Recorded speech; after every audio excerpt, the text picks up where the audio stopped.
Just going to talk a little bit about the fear of networking because I get that a lot.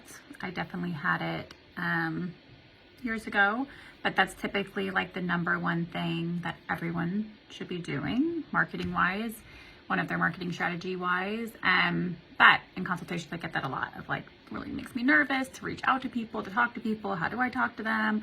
I'm kind of socially awkward. What do I do? You know, like all the fears, all the things that come up on our end. When we're socializing with anyone, let alone when we're socializing for a business and it feels like it has to be more formal. And something I always think of is just kind of trying to treat networking as you're talking to a friend of a friend, where it is nice to network with people or groups of people that you do have like a linkage to. And so if it's actually a friend of a friend, or like someone that you can have, a mutual person connect you with, that's like super nice because it gives you a little bit of that like security and content and like space to be like, oh my God, Emily's so great. I'm glad she connected us, and kind of linger in that space for a little bit. But even if you don't know them, they're not actually your friend of a friend, I still think that's a really good space to put your mind in before meeting someone for a coffee or a Zoom date or a larger kind of networking space, because it just kind of reminds us that like networking at its core is just talking, and not all of us, but majority of us are really great listeners that also talk for a living. And so we know how to talk. We usually have passions for what we do. We usually love advocating in the field that we work in.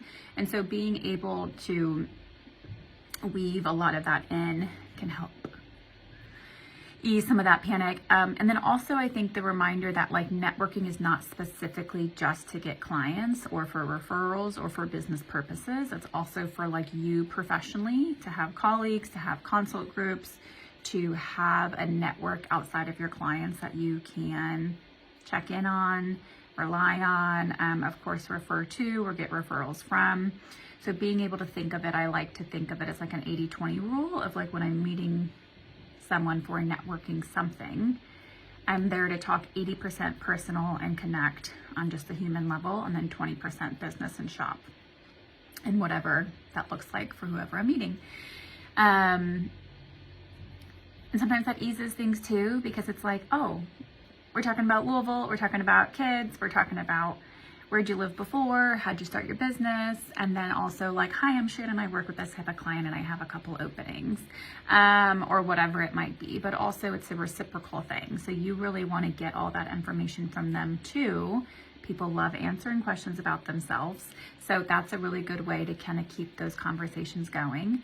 And relationship wise, it's not just a one and done meet. Typically it's some type of a relationship that needs to be like nurtured and kind of fostered in some ways. But wrapping up the rambling, I suppose, and just being able to speak to the fear, it's super normal. I haven't met anyone, including myself, that hasn't been in a situation, even the most extroverted social people in the world get nervous and going into certain environments, whether it's a larger networking event, something specific to mental health, something specific to wellness, or just a one-on-one kind of meeting.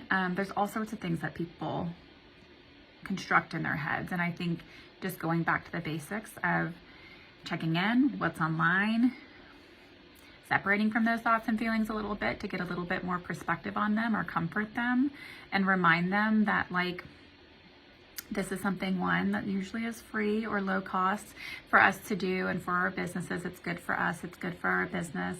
It's in a practice of building confidence, of being able to connect in this way personally, but also learning how to connect this way professionally with other people. And it's just really good for creating connections, again, for yourself and also for your business. So thinking of starting small, and so thinking of networking with other people as like literally talking about what you do. Start with maybe a spouse, start with talking to your kids. Doesn't matter how old they are or if they understand, but it's like that practice can really help ease a lot of those anxieties in there. Talk to your friends, Maybe you start talking to other providers, people that are in the office, your office suite neighbors. Just tell them a little bit about what you do, what populations you best serve, asking them, what type of populations they work with, if they have openings, do they take insurance. Usually it can be helpful starting that kind of like networking connection with other people in your field or like-minded spaces, because you have a lot of common grounds to talk about. But also really thinking like niche specific, the type of people you work with, who else, or where are those people, but also what other professionals work with those people. Because then at least you have that commonality, where if you work with a lot of postpartum, individuals who are struggling, like maybe talking to a doula or talking to a lactation consultant, like, you have some commonalities of the type of people you work with and who you're networking with that can kind of ease some of those anxieties. But yeah, all in all, it's normal to have fears around networking, but it is something that doing over and over and over again will help. And also, our head is usually our own worst enemy around that front. And so being able to get outside of our heads, actually in connection and communication with other people, can kind of help that.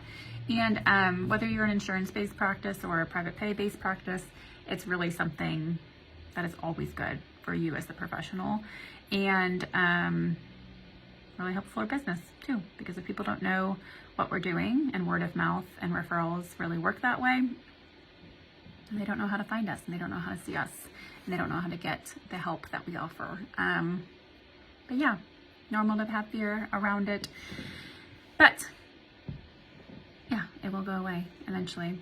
Or it probably, for some of us, won't fully go away, but it lessens. It gets easier to deal with.